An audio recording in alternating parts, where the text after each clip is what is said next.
Ministri Ivan Stojković poshtëron të punësuarit shqiptar, I lë në zyrë pa karrige dhe tavolina, reagon BDI-ja.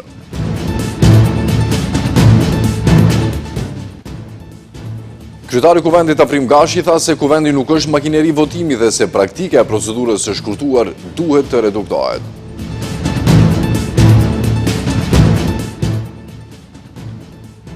Mbi 2 milion qytetarët Kosovës nesër votojnë në zgjedhjet e jashtëzakonshme parlamentare. Sot voton diaspora.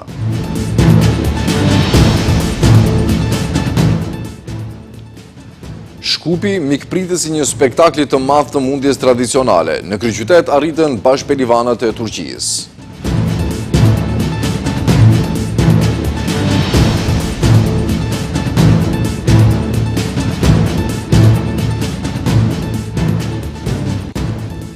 Të nderuar shikues, përshëndetje. Bashkimi Demokratik për Integrim ka reaguar ndaj trajtimit çnjerëzor të 76 punësuarve në Ministrinë për Marrëdhënien Interetnike, ku punonjësit shqiptar ishin mbyllur në zyra pa kushtet minimale për punë. Nga BDI-ja thonë se personat e poshtruar publikisht nga ministria janë njerëz familjar, të cilët janë drejtuar pa dinjitet në vendin e tyre të punës. Ndonë se dikasteri që drejton Ivan Stojković mban një emër pompos, Ministria e Sistemit Politik dhe Marrëdhënieve ndërmjet bashkësive, realiteti që buron prej saj tingëllon krejt tjetër.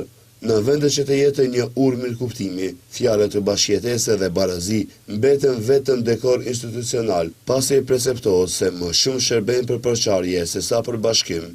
Situata në këtë ministri ka ngjallur reagime në opinion, sidomos tek të punësuarit të etnitetit shqiptar, pasi 76 prej tyre nuk kanë kushte minimale për ta kryer punën e tyre, madje nuk është siguruar as zyrë për punë, as laptop, as tavolina dhe as karrige. E për këtë, kanë reaguar ashpër nga partia opozitare shqiptare BDI, të cilët këtë cilësojnë trajtim çnjerëzor, poshtëruese dhe diskriminues të 76 të punësuarve në ministrinë. Vendosja e 10 grave dhe burrave në 3 zyra, pa karrige, pa tavolina pune, pa kompjuter, pa mjete elementare dhe pa asnjë angazhim profesional, duke I detyruar të qëndrojnë në këmbë nga ora 8 deri në ora 4, përbën formë të hapur të mobbingut institucional dhe torturës psikologjike. BDI kërkon përgjegjësi të plot politike dhe administrative për, siç e quajnë ata, skandal, ndërprerje të mënjëhershme të këtij trajtimi çnjerëzor edhe rikthim të kushteve normale dhe dinjitoze të punës për të gjithë të punësuarit. Kryeparlamentari Afrim Gashi tha se Kuvendi nuk është makineri votimi dhe se praktika e procedurës së shkurtuar duhet të reduktohet ndjeshëm. Gashi tha se në muajin janar Kuvendi do të miratojë një kalendar zyrtar pune me data të përcaktuara për seancat plenare.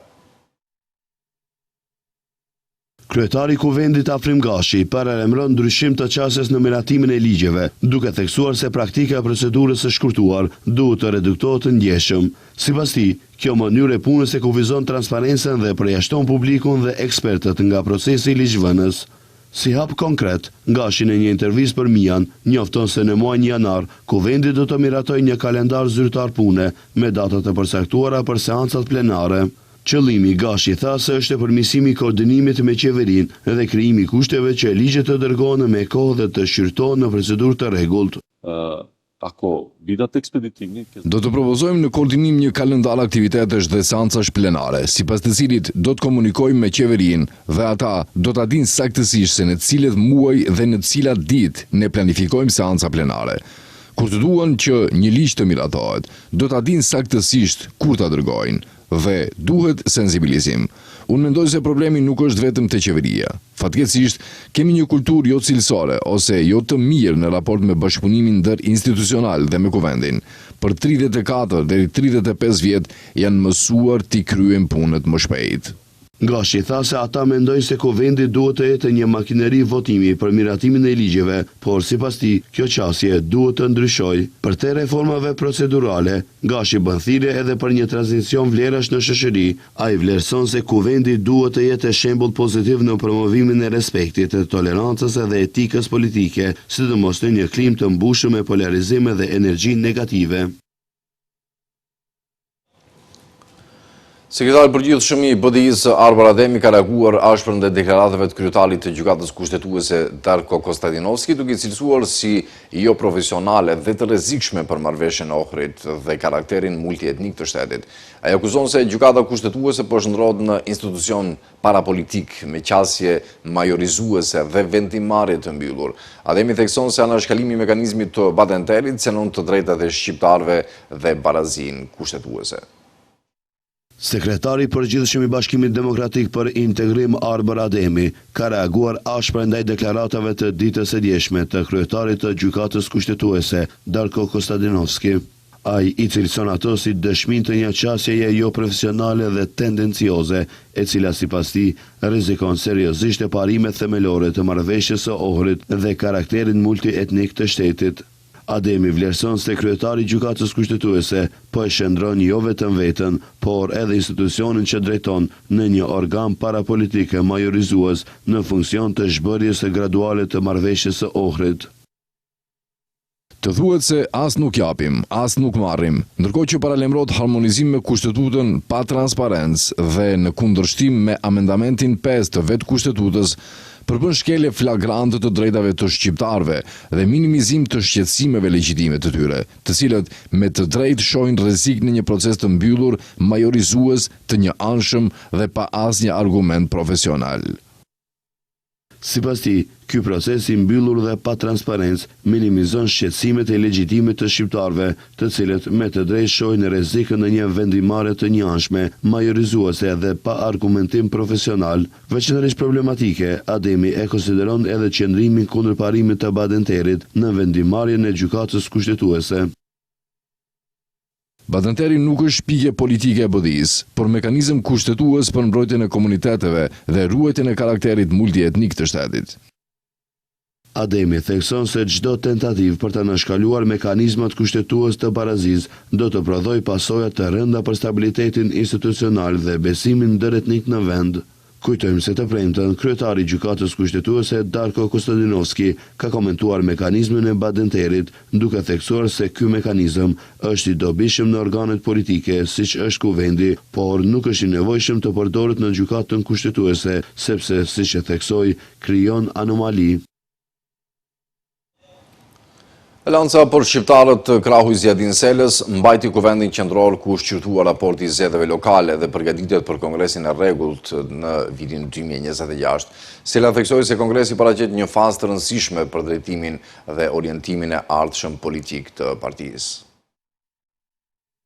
Kryetari i Aleancës për Shqiptarët, Zjadin Sela, ka thirrur kuvendin qendror të partisë, në të cilin do të shqyrtohet raporti për zgjedhjet e fundit lokale dhe do të hapet debati për përgatitje drejt kongresit të rregullt të ASH-s në vitin 2026. Para mbledhjes, kryetari i partisë, Zjadin Sela, tha se në kuadër të përgatitjeve për kongresin do të formohet edhe një komision qendror, i cili do të merret me organizimin e tij. Ai theksoi se kjo përbën fillimin e një hapjeje më të gjerë të partisë drejt bazës dhe qytetarëve, duke promovuar idenë e Aleancës për Shqiptarët dhe duke kërkuar mbështetjen e tyre.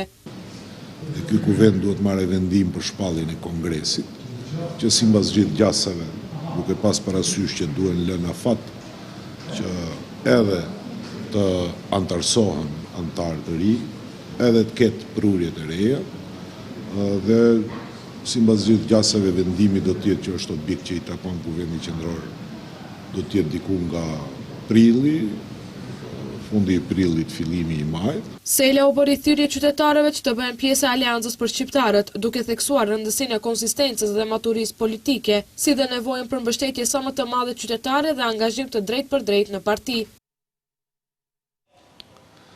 Qyteti i Shkupit do të furnizohet me 40 kamion të ri për ndërmarrjen publike higjiena komunale deri në muajin prill, njoftoi kryetari i qytetit Shkupit Orse Gjorgjevski. Sipas tij, furnizimi do të realizohet në 2 faza. Një pjesë e kamionëve do të blihen përmes procedurës së furnizimit publik, për cilën mjetet janë siguruar nga buxheti i qytetit të Shkupit, ndërsa pjesa tjetër do të financohet përmes Ministrisë Transportit dhe Bankës Botërore.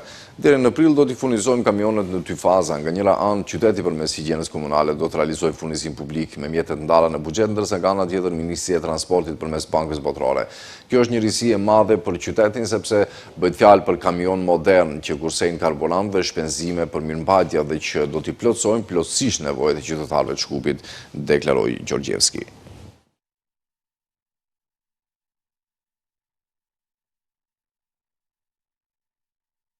Ka për këtë edicion të lajmeve të ndruar shikues, ndërsa ne do të takojmë sërish në orat 18:55. Mirëmbëngjes deri atëherë.